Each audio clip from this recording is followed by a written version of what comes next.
just trying to be kind. Kind? If you want to be kind, disappear and take the patriarchy with you. Seriously, go away, stalker. You're weird. Weird, weird, weird. My queen, you're the fairest, but no longer the most evil. Wait, what? Magic mirror on the wall.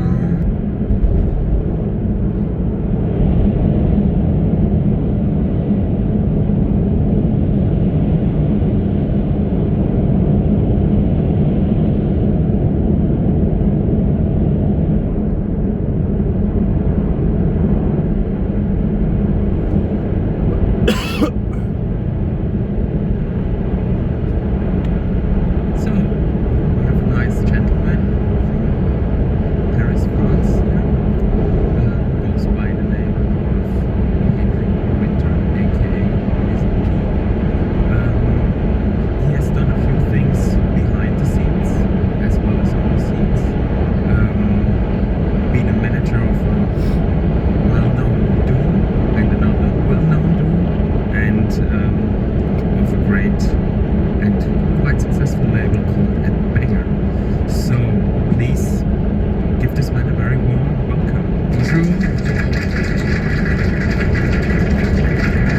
Bonjour. So yes, I am from Paris, France. I crossed the channel to come to London. In fact, I'm in town to celebrate the 7 years of my small label, Headbanger Records. We are throwing a party tonight, and Red Bull people gently proposed me to come visit you. And I like this kind of unprepared stuff, and meeting you guys. I think you're all coming from all around the world, if I understand. Anyone from France rather than except me? Except those two crazy drunk guys I met yesterday. We are the only Frenchies. So first, this is amazing. I've been lucky enough to visit the Academy this morning. Yeah, we're glad to have you here. So, but who is Ed I Banger? was jealous, in fact. You're jealous? If I can speak to the Red Bull people, I was jealous. I never been invited to such a crazy thing. Like, having your own studio 24 hours a day. I wish I could come and, how's been so far? Like, any good tracks? Have you done something? Did you achieve something? Or you just get drunk in London and get far away from your country? Oops. It's like Christmas for them, extended over 2 weeks. Me, the only academy I trust is the police academy, but I'm happy to see what's going on at the Red Bull Academy. So you weren't going to? What? Sorry? You weren't going to music school then? If you don't If I trust? no, me, I was I wanted to become a lawyer. It's funny, when you're a kid, you want to be an astronaut, you want to be a fireman, you want to be an actor, you want to be a star. Me, I wanted to be a lawyer. Why a lawyer? I don't know. So it's not sexy, but this is how it was in my head at the time, and I knew I wanted to be a lawyer in the entertainment business. So this is, sorry, I'm going back, to slowly arrive to what I'm doing right now. And I wanted to be part of this whole entertainment business. I wanted to, but I wanted to be behind. I wanted to create, the magic, what's, all the work you have to do to put up a show, all the stuff, the work you have to do, to put out a record. And so I start my university. I have to be honest with you, I did it 3 months. So I don't have a huge... You were that much of a quick learner? So Sorry? It only took you 3 months to come. It took to me get your 3 degree? months to be lucky enough to meet some guys in a record shop in Paris, and it was the Daft Punk Boys, and I was 20 years old at the time. I was a bit late at school, and I met the guys, and I was at the time in Paris. I was throwing some parties in a small club, and I invited them to play for me. What kind of parties back then?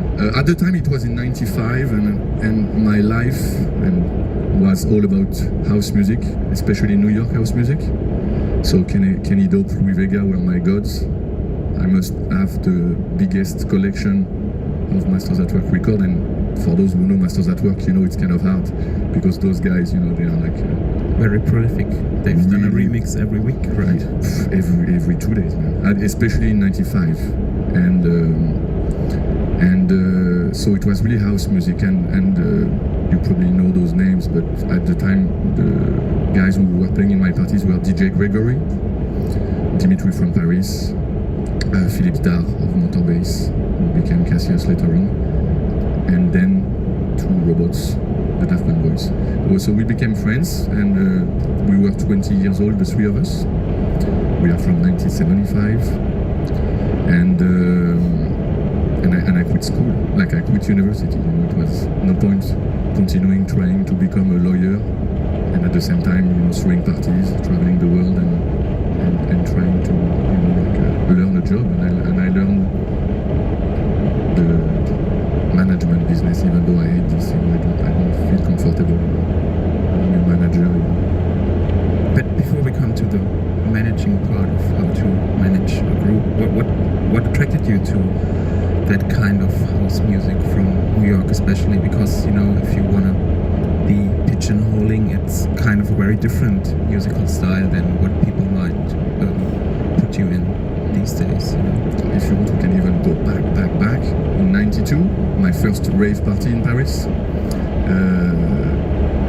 I discovered electronic music with a pop group called Delight, which you probably all know. But I didn't fall in love with Delight for Groove is in the Heart, but I fall in love with the track What is Love, which you probably, I hope you know, which is a track which is from the album in 1989, sorry. And this is the first time I get repetitive music in my face, and when you're 14 years old, you can start to realize things, because before that, I think music, you just get it from the people around you, your brother, your cousin, your parents, radio, but your choice, I love people saying, hey, I discovered Run DMC when I was 10 years old. This is not true. At 10 years old, you shut up and you're just listening and eat what people are throwing at you. And so What is Love in '99, I was like, whoa, I like this kind of trance thing, repetitive music. Then the electronic, especially like the house music, arrived in France in the gay clubs, but at the time I was too small, like too young to go to those places. And Laurent Garnier, David Guetta, even though it can be surprising, but David Guetta used to DJ with Laurent Garnier at the time in a famous club called Boy. Again, I never been able to go there because I was too young, but I know that people transfer me this knowledge. So it was the first waves of electronic music in France, and me, I discovered it at the second wave, '92, where the raves were outside of Paris in big warehouse, and I went there. At the time, I was doing skateboard, so all my life was about heavy metal and crazy stuff, And we were there, like we were 10 guys, and we arrived in this warehouse where I don't know, like 3,000 or even more. Lenny D, Ralphie D, Lisan Elias, all those names that you know them from this 90s electronic. They were playing a pretty hard and fast style of techno. And it's good you're jumping on this, because it's exactly the point where I'm going to speak. It was really hard music at the time, and I enjoyed this, like this rave thing and this crazy experience for a few years. And at some point, 3 years later, I was a bit fed up. Going to those raves was kind of a trip, you had to take like shuttles, buses outside of Paris, not that easy. You are like 1 hour, 2 hours away from Paris at 7 in the morning. You're like, what the fuck I'm doing here? So I gave up on this, and I discovered that inside of Paris, we had some nice clubs. One of them was Rex Club. One of them, every Thursday night, was a famous DJ called Laurent Garnier, throwing parties called Wake Up. And wow, Derrick May, Juan Atkins, all those guys were coming down, spinning with Laurent Garnier, and it's why it was like 20 minutes away from home. No more mud on my shoes, no more crazy trip, And then I discovered this techno music. Before that, it was, I don't, like in the rave, especially early 90s, it was like trancey, whatever, like kind of. Today, I don't think I will listen to it. Then, before that, it was, I don't, like in the rave, especially early 90s, it was like trancey. And then I discovered this techno music. Before that, it was, I don't, like in the rave, especially early 90s, it was like trancey, whatever, like kind of. And then I discovered this techno music.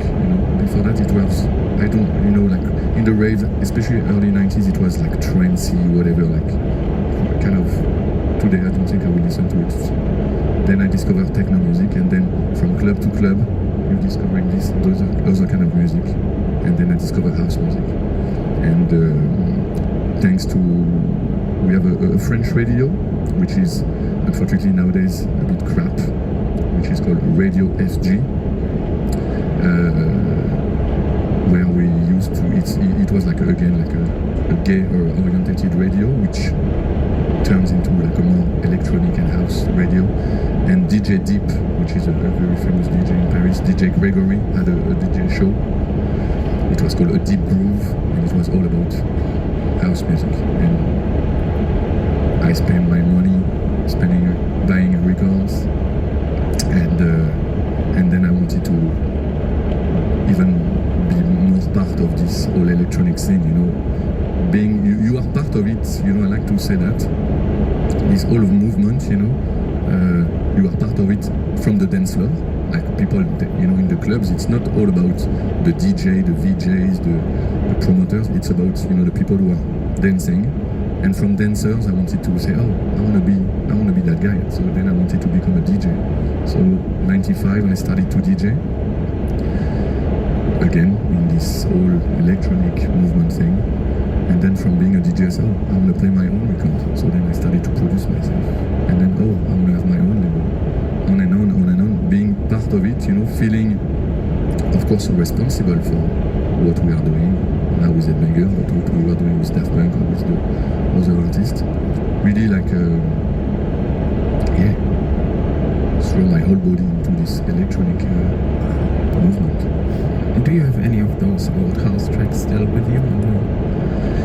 You mean something that kind of grabbed you back then and never left you? This is I should have prepared this one. You said you like it to be unprepared. Yeah, so you get me on this one. You get me on this one. Word. Oh, you know what? And we are lucky. It's kind of symbolic, even though it's not completely pure New York house music, but it's someone I really like, and again, it's unprepared, and I just found him, and I'm just up. Where are you? Let's see this one. And this track is kind of also an example of using samples in a nice way, right? Yeah. It's full of them. But so since when using samples is a problem? It became one for Danny Wang himself, because he started to say that it's very bad using samples and that he hates his old stuff and no one should sample and everyone should do his own music. Yeah, sometimes people changing their mind, you know. But the good news, he was good using samples and he's still good without, you know. But again, me, I have no problem of, you know, like if you want to go on this debate, using sample, not using sample, of course, it's a waste of time. Use samples as much as you want. If you sample my artist, we will sue you. You know, that's all I can tell you. Samples. Have you ever gotten into problems using samples? I never been into problem, but it takes, just like to make it clear, it takes time and it costs some money, you know, to use samples, you know. And right now I am finishing. We have an artist on Headbanger called Uffy, which is a female MC. We're gonna release her album on end of May this year, and I'm still working on some paper sheet right now, like trying to clear samples, because some of my artists, like Mr. Oizo, stuff like that, still think they can sample and give me some tracks. Oh, Pedro, put it, release it, and I'm like, man, you sample. So they don't tell you what they used? Sometimes they don't tell me. Now they understand they have to tell me, but it's part of the game, and me, you have to be fair. You're sampling someone, you definitely have to share, if it's becoming. But I never had any trouble, and if you want, I can make you a little funny thing that I'm sure we all share the same love for this Detroit artist called JD. And JD, I think it was like a bit more, so like 9 or 8 years ago, for his band Slum Village. He sampled a track of one of the Daft Punk boys, and because we knew about JD and Slum Village, we listened to the album and we was like, look, he did something pretty good with the track. And of course, at the time, Daft Punk, we were surrounded by Virgin Records and some lawyers and some people, and everybody was like, whoa, Pedro, you can't let it go, you have to say something. And I said, yeah, of course I'm going to say something, but I'm not going to say something that, I'm not going to go on JD's back or those guys. So we took our phone, and I called JD's manager at the time, and I think we did something pretty cool. We asked him to return the favor. So he did a remix for Daft Punk, and they did a brilliant track. And now, with the history, I'm pretty glad we did it this way. I don't know if you know this one. So yes, sometimes sample issues, make good things. It's not all about doing like some shitty contract. They can be cleared in another way as well. Exactly. And yeah, now we got back to Daft Punk, so please fill us into the magic fairy tale story. You met those two guys, and they said, "Hey, you want to become a lawyer?" Yeah, and let's do it quick. It's because there is not much to say about it. 20 years old. I didn't know nothing about music business, and the boys too. They didn't know nothing about music business. As I said, we are 20 years old. I started to work with them on a summer '96, and in September we took for the first time of our life the Eurostar, and we were invited to Virgin Records. And you can imagine, 20 years old, and we were like this, watching all around us, and we signed a contract. The boys signed a contract with Virgin. The album came out January 1997. It was homework, and the magic happened. After that, I hope you all know or heard about Daft Punk. Is someone not familiar with Daft Punk?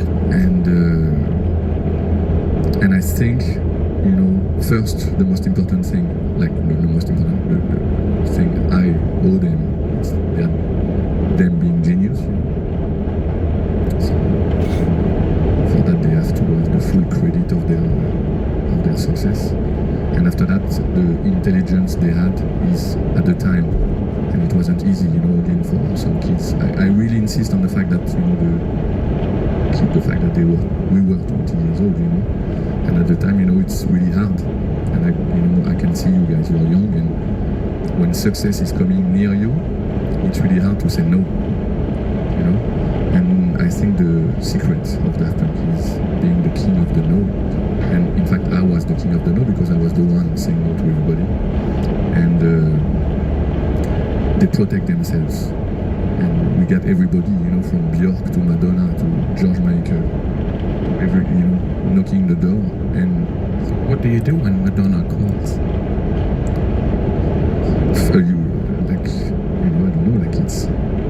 I hang out, not with her, but I hang up the phone from the manager and I call the boys and I say, whoa, we got Madonna, But at the same time, this is the funny thing, they were not running after success or fame. and they knew what they didn't want to do. You know? Pictures, for instance. Sorry?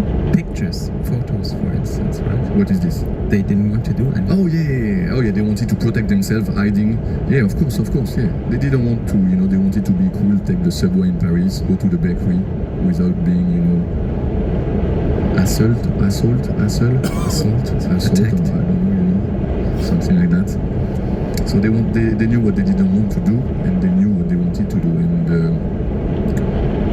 again, they managed their career with, you know, still a dream of, you know, being an artist and being able, you know, to express yourself with your music, with your movies, with videos, and all the money they got, they were reinvesting it in their productions. You know, they at the time, you know, when we did video with Michel Gondry, with Spike Jonze, those names, you know, that you probably heard of. At the time, it was a lot of money. You know? Even though nowadays, unfortunately, no one cares about videos. 10 years ago, we were spending a lot of time and a lot of money in videos. We were creating, you know, arts. We were creating, you know, pieces. Nowadays, no one cares. And Why is that? why is that? I don't know. Why is that? I don't know. This kind of things. MP3 killed the video star? No. MP3 save lazy DJs like us. You know? But no. Me, I'm, you know, like I will not go into this talk about like, you know, like it was better back in the days. When I'm saying we used to spend time, we used to spend money, it was a different time. I'm more talking about difference than better. You know, I'm really happy, and I'm sure you guys are happy to live in 2010. You know, like look at our equipment. I've seen the studio upstairs. You know, you can make an album in a week, release it the next day, sell it on iTunes, Beatport, or whatever, sending it to your friend in Tokyo. I'm happy to live in 2010. Me too. But I was meaning like, why do you think a video is not important? Because there is no more channel, there is no more TV. There is a channel called YouTube. Yeah, come on. Do you get money out of YouTube? Like, do you know? Like, they don't share their success with the label, with the artists. You know. But again, I don't want to go too much into this. You know, YouTube. You know, they're screening your movies, your art. You get nothing out of it. You know, and they are selling it. They are selling adverts. You know, before I'm watching your new video, you have to see like a crazy advert or whatever. But anyway, it's not like, the point is just like I'm more talking about the change, you know, and it's good, you know, to live with your time, and evolution is a good thing. I will not, you know, go too deep into this. But nowadays, you know, of course, you know, there is still some artists doing some funny videos, smart videos, cheap videos.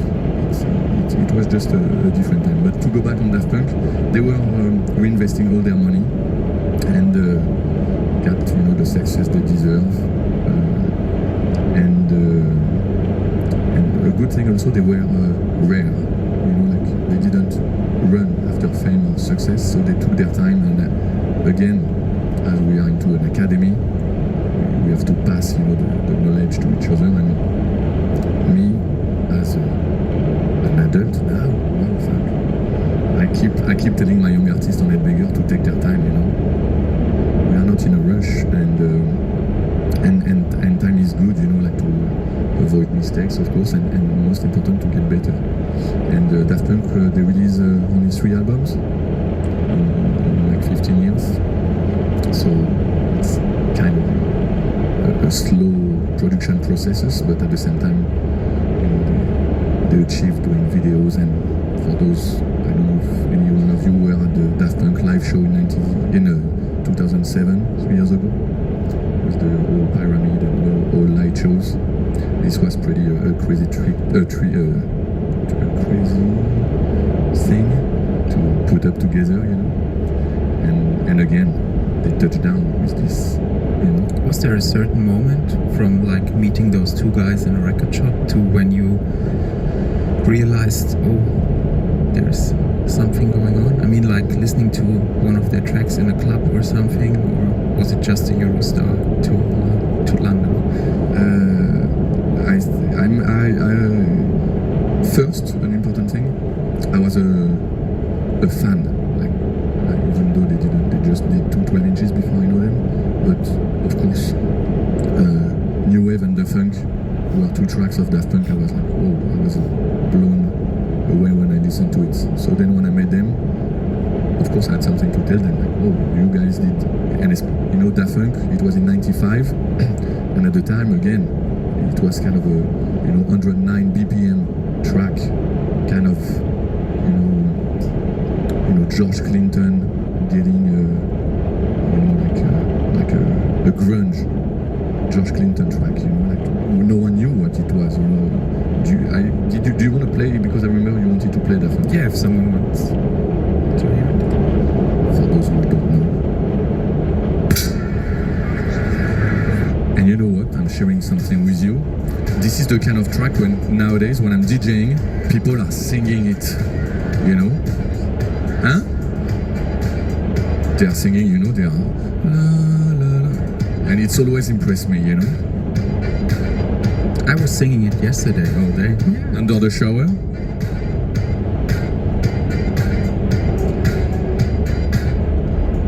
We can speak on Daft Punk. Yeah.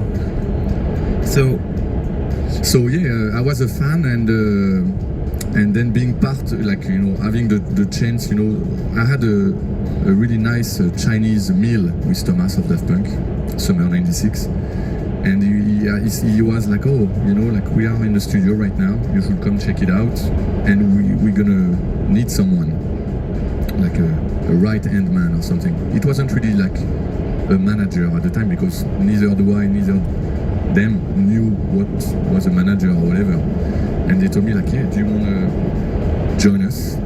And I think it took me like 40 seconds to say, yeah, okay, let's try, let's give up everything. I quit the nightclub scene of Paris, like, because at the time I was, as I said earlier, I was doing parties, so I gave up on all those parties and started to send my faxes from Thomas' studio, because at the time we didn't have an office. So it was all about faxes, no email yet. Soon, the email story is coming soon. But send faxes, like, to people, like, yeah, Daft Punk can come here to play in Germany or whatever. Receiving contracts by fax, again, really boring. But how did you work your way through it? I mean, like, without any knowledge of the dangerous music business. I mean, But I think this is all about this, you know, like, being, you know, completely naive and fresh and new in something. This is exactly when we give you guys like a new sampler or a new keyboard or a new computer, like, you know, like when you have some new stuff, you try and you make accident. But when you make accident, you make magic. But you know, for instance, these people in Chicago back in the days that were probably influential to Daft Punk, they were naive and innocent as well and signed all their rights away. True. But this, then we can go deeper in the story. Thomas of Daft Punk has a father, which is called Daniel Vanguard, which is an old disco hit maker in France. But you probably heard about some of his tracks. Ottawa, D-I-S-C-O, disco, D-I-S-C-O. Hey, come on, Patrick. Voilà, he knows about it. So, luckily, Thomas' father got some music business knowledge, and it helped a lot at the beginning.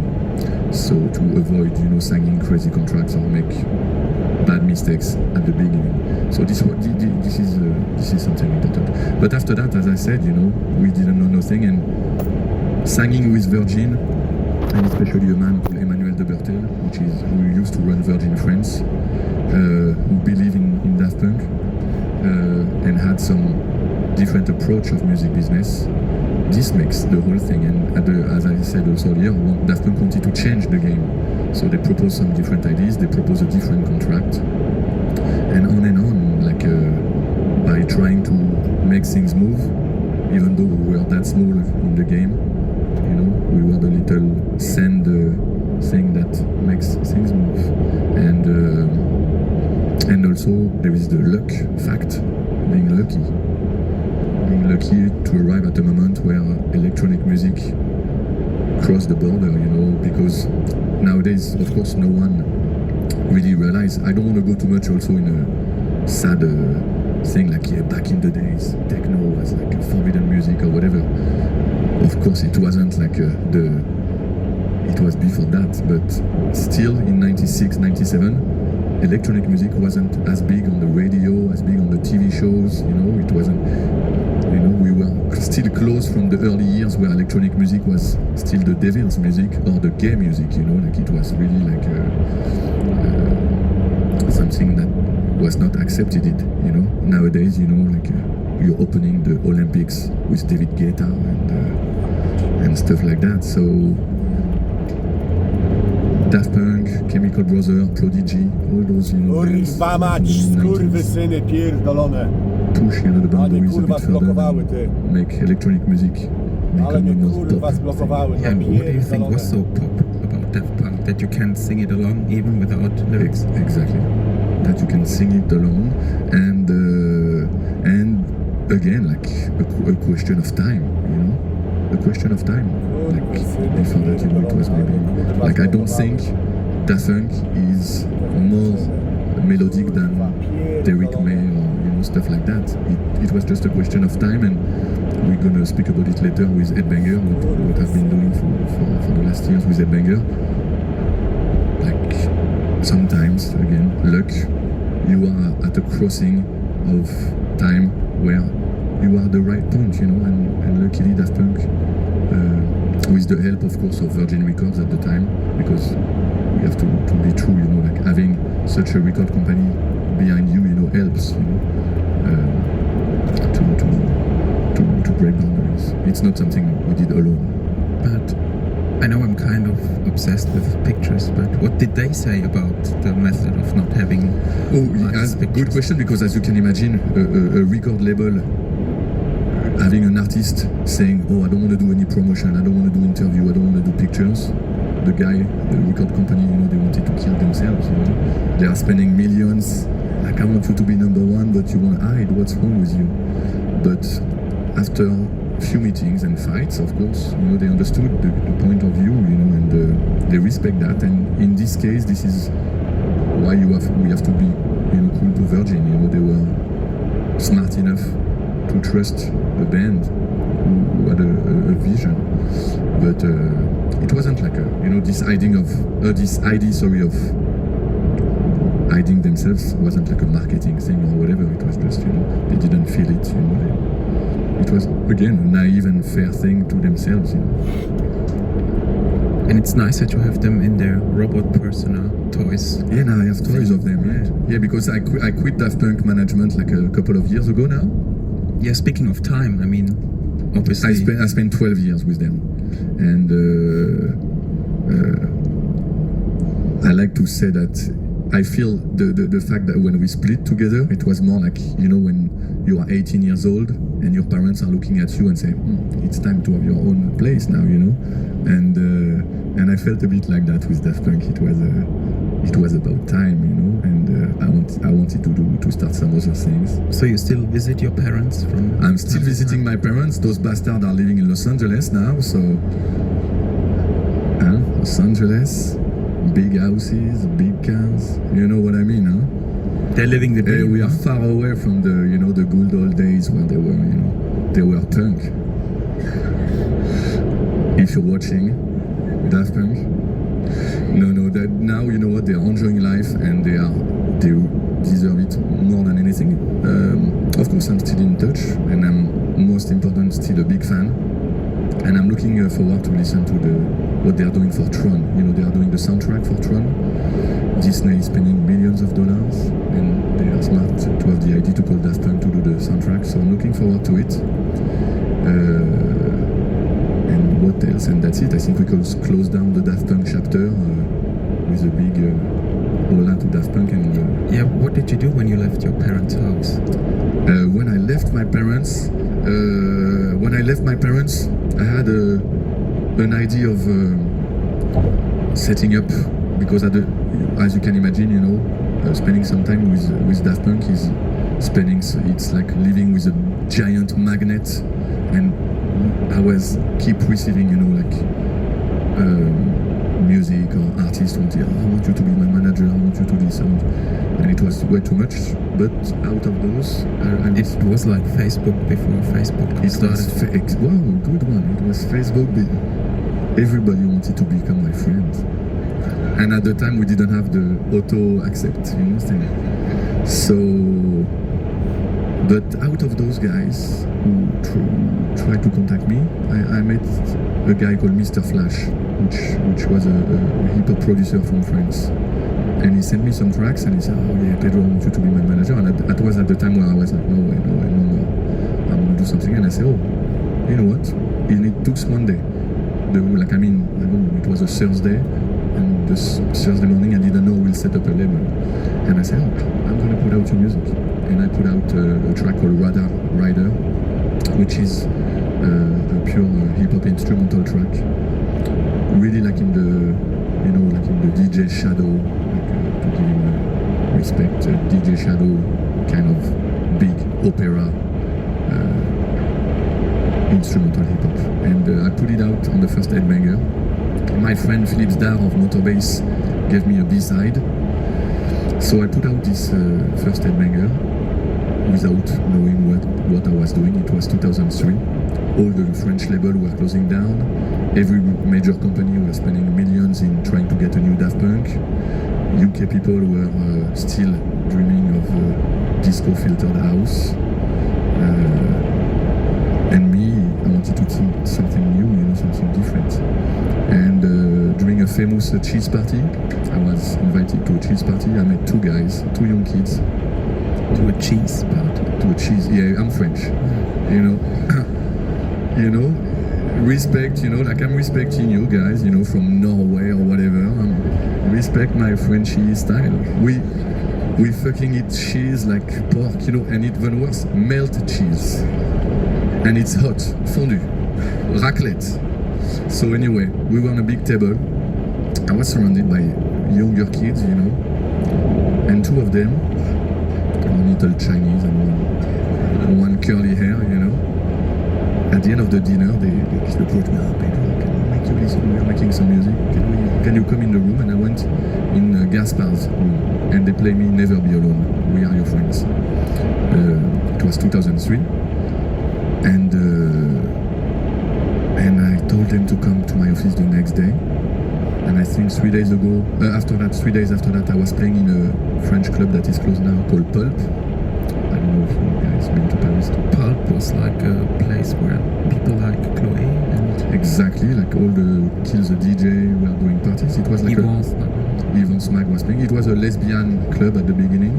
Again, we're going back to the gay scene. We were, it was like really a nice club. Again, like a small, thing, like 300 people. And unfortunately, it closed down. So anyway, I was playing one night there, and I played that track, and something happened. Some guys came to me like, what's this, what's that? And then I think, by the time to do the artwork with Somi and to press the vinyls, we put out this record, and I lived on this record for 3 years, I think. This smile is not really what I'm expecting.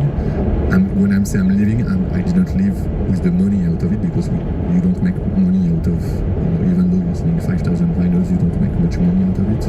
But I live, when I'm saying I'm living, I live with it. It gave us enough energy, and it gave confidence to Justice to become a real band, give up their job, go in the studio and work on their first album, and give Headbanger Records in the computer game, when you have a racing car, you have like the speed thing, like, how can I call it? The turbo. But you have, which one do you have here? Nitro. Better. I go to Nitro. So let's say We Are Your Friends was the Nitro of Headbanger. And as you can imagine, again, I felt pretty lucky, like second release of a label. Even though, my story being a Daft Punk manager, doing a new label, it wasn't that easy. This is where life is funny, and and where I like it, and I Yeah, accept. you haven't had Daft Punk on the label, so Sorry? you haven't had Daft I Punk on don't your have Daft Punk, but I was, inside of me, I was, all those guys who used to call me, to used to be my best friends, maybe they're gonna play my stuff on the radio. And I was like, oh, hello, Pedro. Hello? And I take it with fun because it's pretty fair, it can't happen like this. But finally, it happened like this with Justice. Do you have it with you? Because maybe I don't think I one or two people. I know I don't like this kind of shit. In your You know, spare time, huh? I don't have this. I don't have it. But it's because we are here talking between friends. No one is seeing us and no one is hearing us. A few people might. I can say some. I really think, but we'll speak about it later on. I really think that we were lucky enough to release a kind of a track that is important for our generation, and I think We Are Your Friends, will be important for what happened first for Headbanger, sorry, and for the club scene, A-Track becoming one of the biggest house DJ nowadays, and used to be a big hip-hop head. All those. So it actually, like Daft Punk, crossed over, right? Completely crossed over, mixing things and reuniting worlds, and I often say it also, talking about Headbangers Party or, Fool's Gold or Mad Descent, Stone's Throw. Having, when we are throwing those parties, we have hip-hop heads, wearing crazy color sneakers. We have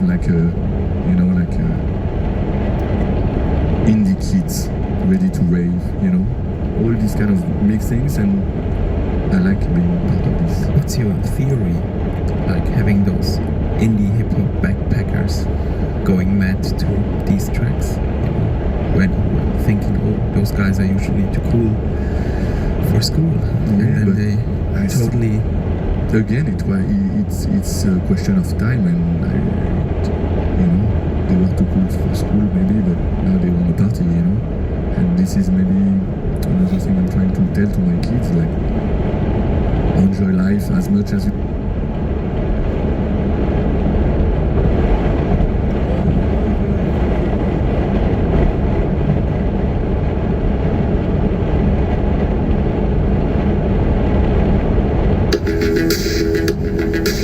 He is the type of person that has a magic connection with people. He's ever evolving. His pull and his aura kind of drags you in. Bonjour, my name is Pedro Winter, and I'm from Headbanger Records in Paris. I know Busy P quite well, he's half of me. These are Busy P's shoes. This is Busy P's sock. Here is Busy P in his bathtub in France. This is Busy P in 1998, and again in 1997. Here is Busy P with his skateboard. Sock. Here is Busy P in his bathtub in France. This is Busy P in 1998, and again in 1997. Here is Busy P with his skateboard. His disco ball. Here he is flyering the city of Paris promoting his DJ nights. I started my parties in the back room of David Guetta's most famous club in Paris. Here is Daft Tracks, where Busy P met Daft Punk. And this is the story of what happens when a man burdened by saying no finally says yes. Yeah, sometimes a week can change your life. This is Busy P Says We. And this is Busy P being busy at Coachella.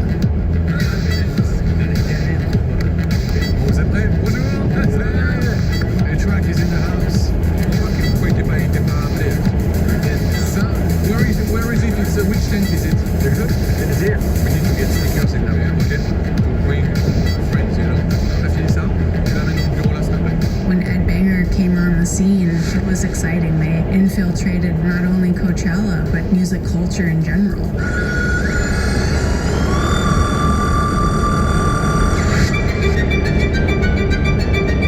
Here is Ed Banger Records. It It's in Paris. Here is a street in Paris. Ed Banger Records is the music label that Pedro started after he was Daft Punk's manager at just 20 years old. I spent 12 years working with the robots, and I've learned everything I know with them. Here is the crowd entering Coachella in 2006. They are unaware of what they are about to witness in the Sahara tent. Daft Punk really wanted to focus on their own career, own music. So my job mostly during those 12 years was to say no to everybody and everything.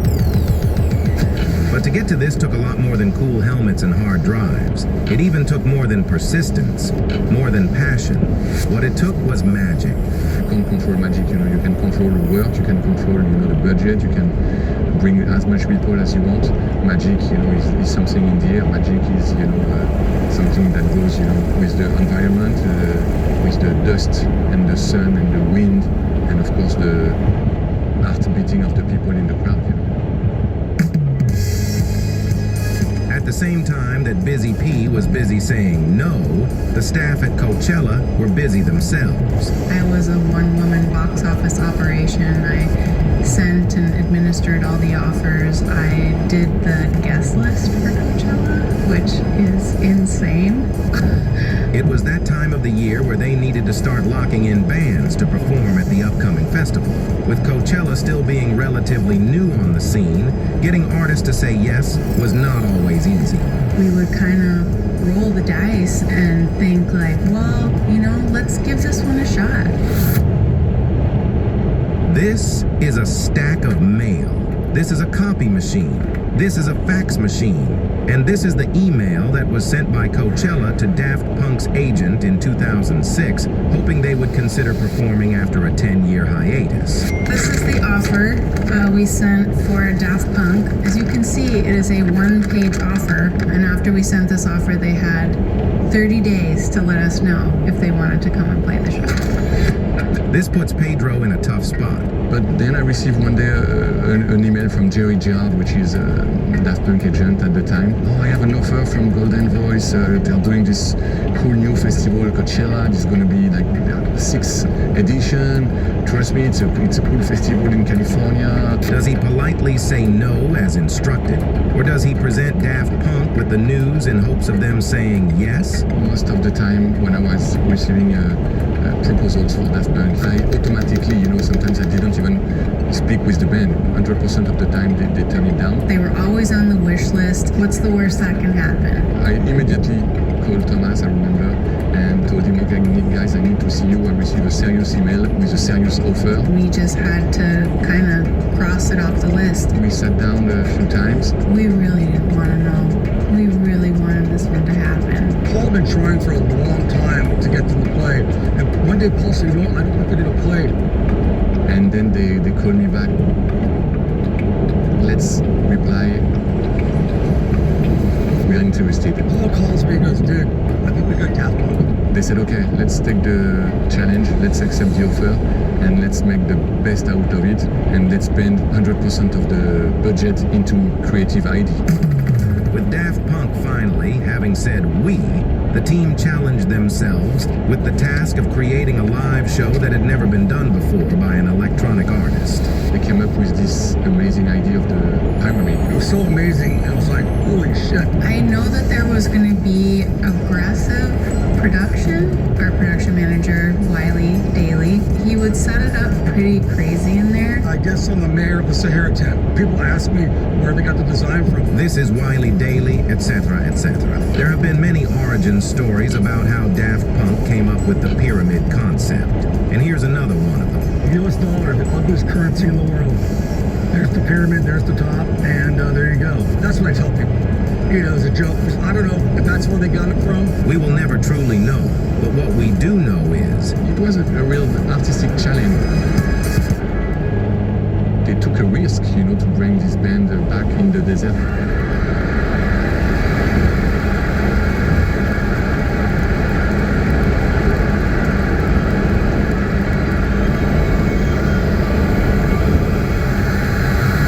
And magic happened.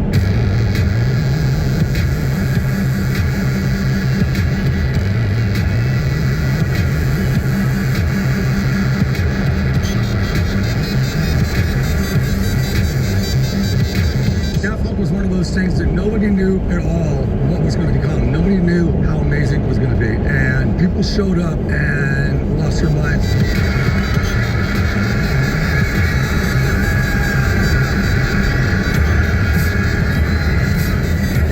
Music in general, live shows in general, nothing was ever the same. Daft Punk's production was like something that no one in electronic music's ever seen before. That shit like changed my life. Like it changed like kind of the trajectory of my life, to be honest. That show was fucking pivotal. Like everyone fucking talks about it. After changing live dance music forever with their Pyramid performance, Daft Punk and Pedro Winter returned to France, and thus begins the dawn of Ed Banger Records.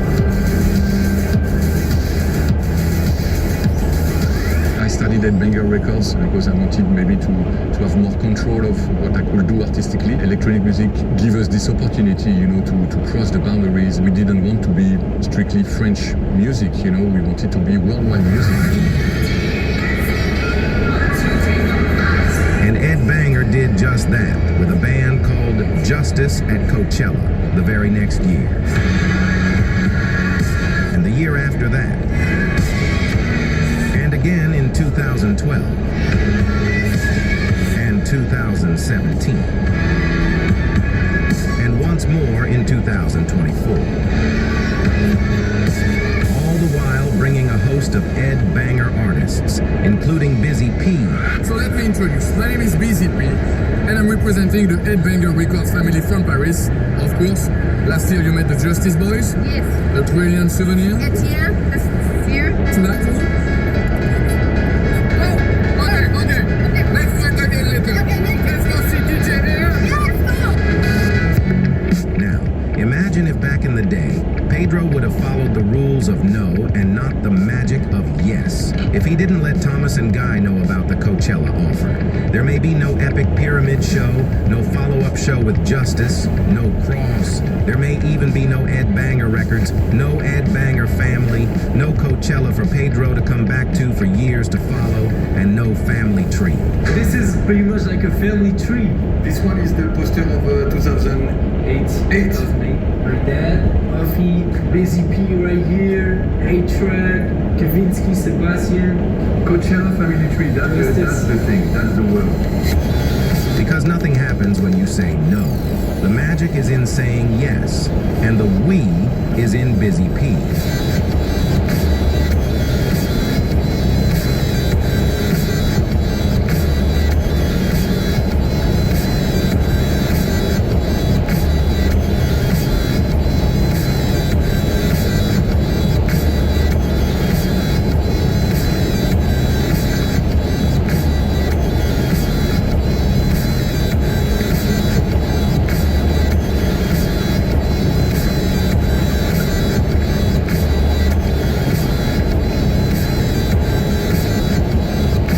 My friends.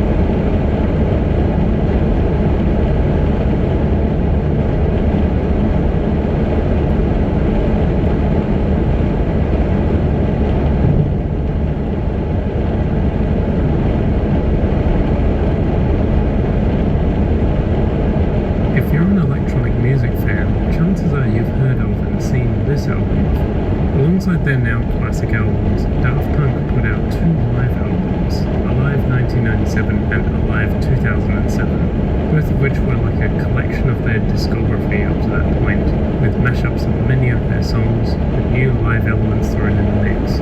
Both albums are classics and some of the most well-known live albums in electronic music history, but you already knew that, I'm sure.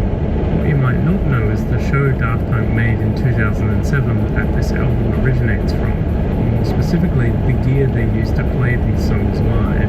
That's what I will be talking about today.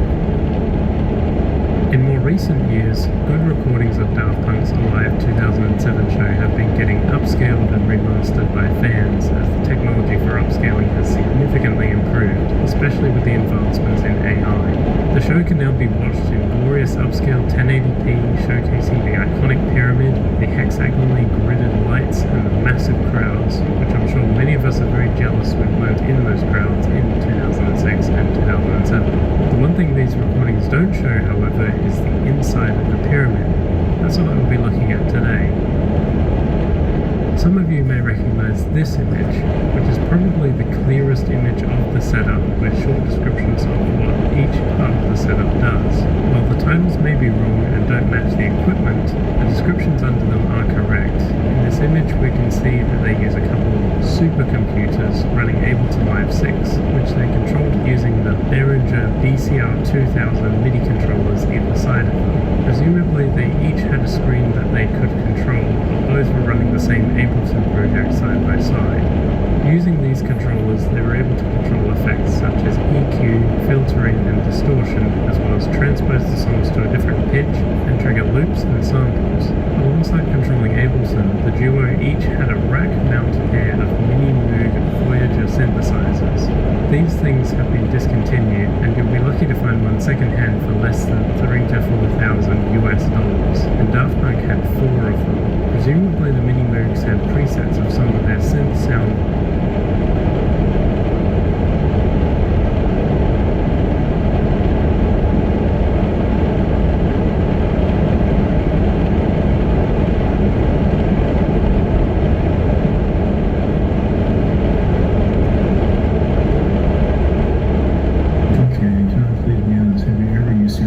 I currently am on steroids, yes. I've explained this a bunch of times. I never knew what steroids were, didn't have a clue or a care. If anybody used them for pretty much most of my life until my early 40s. And as everybody gets older, I realized that things were going wrong with my body. And I wasn't feeling good, I wasn't recuperating, and difficult to maintain any type of muscle mass, so I do supplement with testosterone. Hey man, are you taking some drugs? Yeah, I love it. I mean, you've been growing. Like in arm wrestling, like people talk about their arms getting bigger. And when your fucking head gets bigger, like you better not go on the hook with that guy. I need to actually be stronger. I need to be stronger to face tennis. Do you think you can get that? I have to think about it. You know, I need to go because it is a hard choice. Look, I love arm wrestling. I want to do it until I die. And I don't want to die anytime soon. So I have a lot to think about. Now, I don't know who does what. And in this sport, at that level, you are basically at this point in our development, you are allowed. That's the way it is. I don't want to die. I really like to be alive. Testing isn't free, and it's just not real because it will not financially make sense. В 70 приехал, пилот как раз стал грузчиком, устроился, еще и на колбасный, значит, был цех царицынский. И я там, короче, мне директор позволял мне кушать все, что я хочу. И я подъем с собой килограмм. Без всяких витаминов. С витаминами я уже, наверное, познакомился, когда устроился в фитнес-клуб на Хавре. Это было уже как фикс 3 года после того, как я приехал в Москву. Уже работал в Хавре, уже находился в центре. Ну, вот я.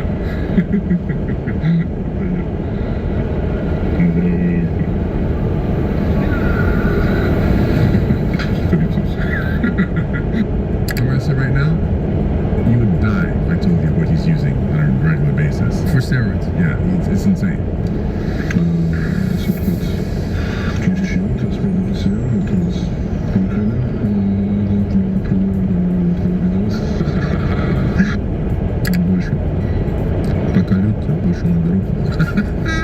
Nice. Like so he said, I train as usual, as everyone, as as small dosage, as big in size. There are 3 ways of getting stronger, right? there are basically three methods to strength. First steroids. 3 plus. Okay, so there's gear. We're not going to talk about that here. All right. You go. Yeah, I have no idea what to tell you there. So that you can Google. Jesus, I love this one. Google. Yeah. All right. The elephant in the room is that the performance enhancing for me would have to step up to a level that, you know, I don't know if I'm 100% comfortable with, but I have to.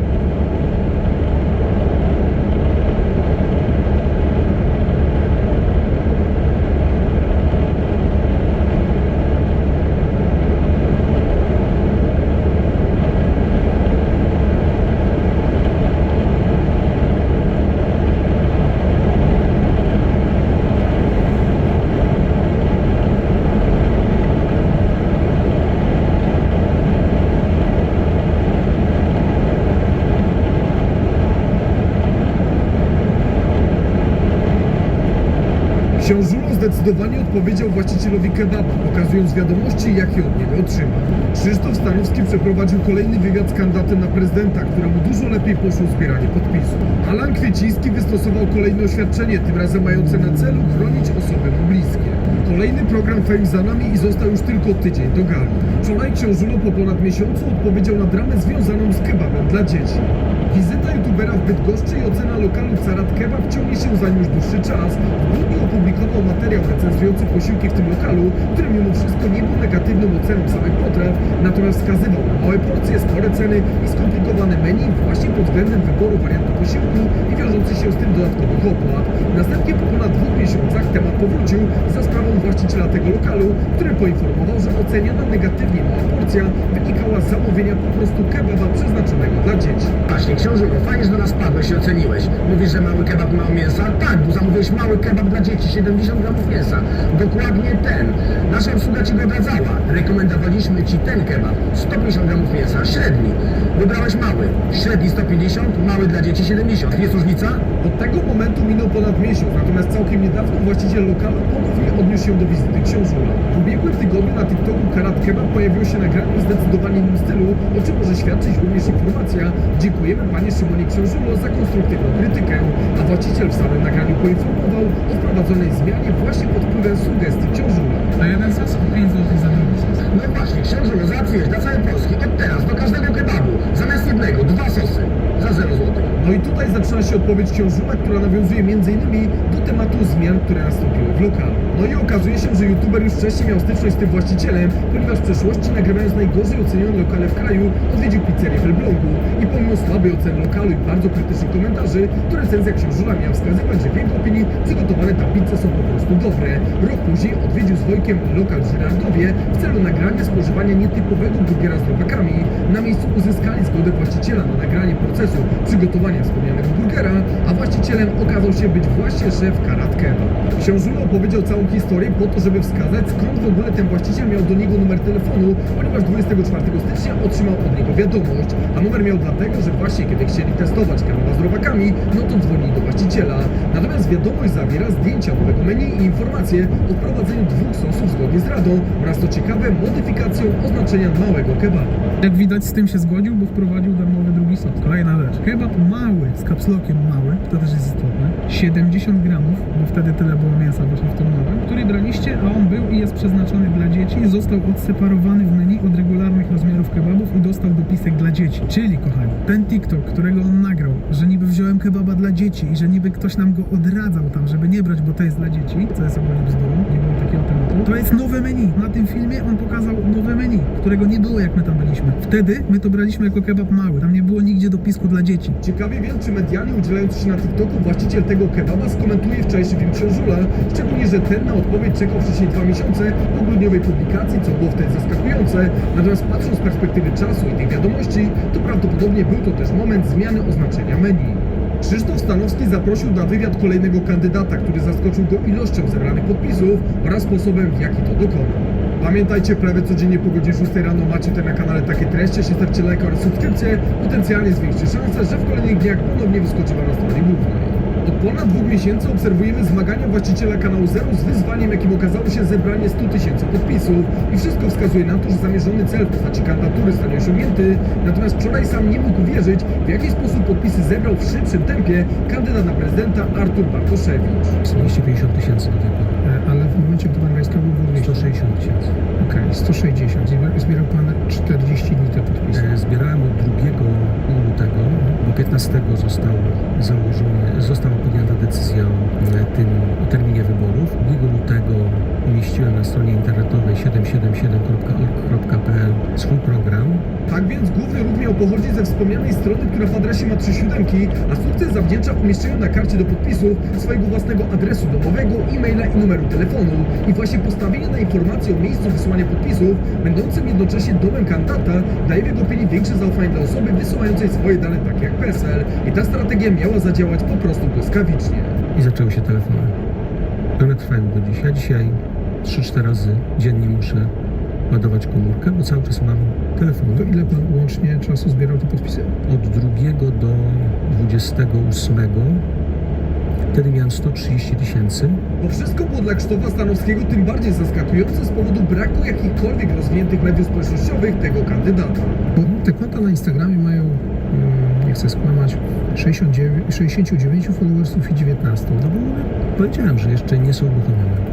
Z kolei na Twitterze obserwuje pana 825 osób. Tak, ja powiedziałem, że ja jeszcze nie funkcjonuję w tej przestrzeni. Okej. To konto na Facebooku, o którym pan mówi, kandydat na prezydenta ma 1000 obserwujących. Bardzo dobrze. Nie wiem, czy tak dobrze. Chyba kiepsko jednak. Jest to jednak tylko oczywiście część całej rozmowy dotycząca właśnie zbierania podpisów, które ostatnimi czasy były dość głośnym tematem, a reszta dotyczyła poglądów kandydata i jego planów dotyczących prezydentury w przypadku, jeśli uda mu się wygrać wybory, w co naprawdę mówił, że wierzy. Rekordu transmisji nie było, natomiast w pewnym momencie długi czas widownia oscylowała w okolicach 50 000 osób. Alan Kwieciński opublikował kolejne oświadczenie, poruszając ponownie sprawy prywatne. W poniedziałek na Instagramie Alana pojawiło się obszerne oświadczenie apelujące o zaprzestanie rozpowszechniania nieprawdziwych informacji na jego temat związanych z problemami z przeszłości w momencie zatrzymania i złożenia zeznań. Alan podkreślił, że wszystkie powielane nieprawdziwe informacje będą po prostu skierowane na drogę prawną. Nie jest to jednak koniec jego oświadczeń, ponieważ postanowił również odnieść się do, jak określił, różnych spekulacji i nieprawdziwych informacji na jego temat, które dotyczyły prywatnych relacji. Następnie poinformował odbiorców o swoim życiu prywatnym, przekazując, że kilka razy spotkał się z koleżanką, która stała mu się bliższa, natomiast nie byli w związku. Dowiedział się, że dziewczyna spodziewa się dziecka i chce szanować jej prywatność i anonimowość w tej sprawie i dać czas, by spokojnie przeszła przez ten okres. Dodał, że w wyniku pojawiających się nieprawdziwych komentarzy i plotek, które docierają do jego rodziny i przyjaciół, musi zająć stanowisko. Nie będzie tolerował obelg ani rozpowszechniania nieprawdziwych informacji, szczególnie w kontekście osoby, która jest w ciąży, oraz wszystkie komentarze, w tym te pojawiające się pod zdjęciami przez niego, są czytane i będzie konsekwentnie bronił prywatności. Trzeci relacji trochę bardziej zagłębił się w te sprawy prywatne. Poinformował, że koleżanka znajduje się w szczęśliwym związku, on również układa sobie życie. Po narodzinach dziecka podjęli decyzję, że przeprowadzą testy na ojcostwo. Dodał również, jeżeli okaże się, że jestem ojcem, dołożę wszelkich starań, aby zapewnić dziecku cudowne dzieciństwo i wszystko, czego potrzebuje. Ponownie na końcu prosząc o uszanowanie prywatności i nie zadawanie pytań w tej sprawie. Czwarta i ostatnia relacja jest w podobnej tematyce jak ostatnia, czyli podkreślił, że nie pozwoli na rozpowszechnianie kłamstw na temat swojej siostry oraz jego, które mają charakter żenujący i szkodliwy dla obu stron. Zaznaczył, że takie treści będą po prostu przedmiotem postępowania sądowego, ponieważ zatrudnił kancelarię prawną, która będzie wspierać go w obronie wizerunku oraz godności jego rodziny. A wszystko zakończył informacją. Przypominam, że nikt w internecie nie jest anonimowy. Podejmujemy działania mające na celu identyfikację osób odpowiedzialnych za rozpowszechnianie fałszywych informacji, w tym także przez tak zwane fake konta, i będziemy pociągać je do odpowiedzialności karnej. Proszę o zaprzestanie hejtu z poważaniem Alan Kwieciński. Federacja Fame z kolejnym programem i konfrontacją Denisa Labrygi z Jayem Silva. Wczorajszy program Face to Face był lekko inny niż poprzedni, ponieważ zobaczyliśmy aż 3 panele. Pierwszy, czyli Sianos kontra Koziołek i Sekwento, gdzie było sporo dyskusji, kto wygra, kto ma większe szanse oraz ewentualnie kto się bardziej boi. Drugi panel to Marcin Najman na 2 braci Nefati, gdzie już na żywo zobaczyliśmy naprawdę sporą dysproporcję warunków fizycznych, a z elementów rozrywkowych pojawiło się przeciąganie liny. Ale ty...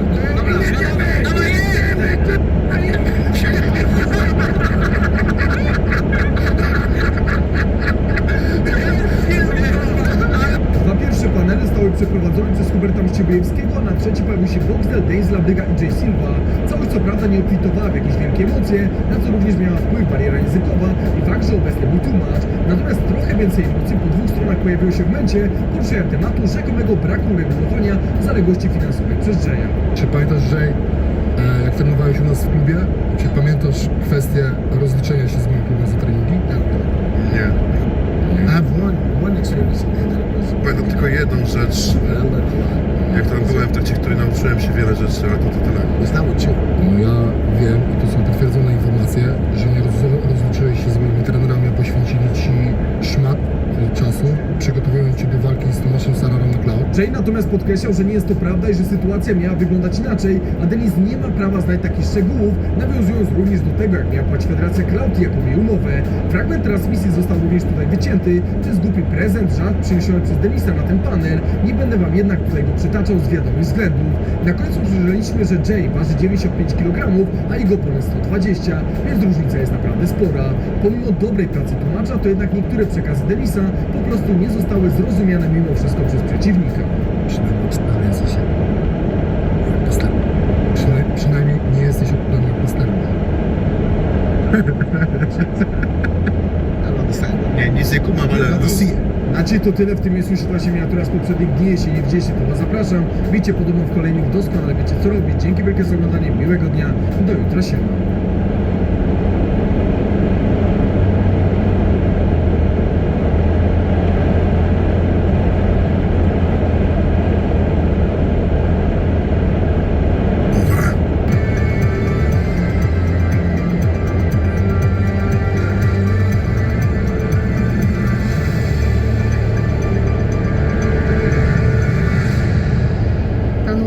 Witam Państwa i moich zapowiadanych gości. Rafał Bochenek, Prawo i Sprawiedliwość. Sławomir Cik, Polska 2053 droga. A tak na rozgrzewkę może sondaż, bo dzisiaj jest kolejny Research Partner. Platforma 31,3, 29,1 Zjednoczona Prawica, Konfederacja 14,3, no i co ciekawsze, Lewica 7,4 i trzecia droga, czyli Koalicja 6,9 nie weszła. A dopiero co był sondaż, w którym Platforma miała jeszcze więcej, bo 3...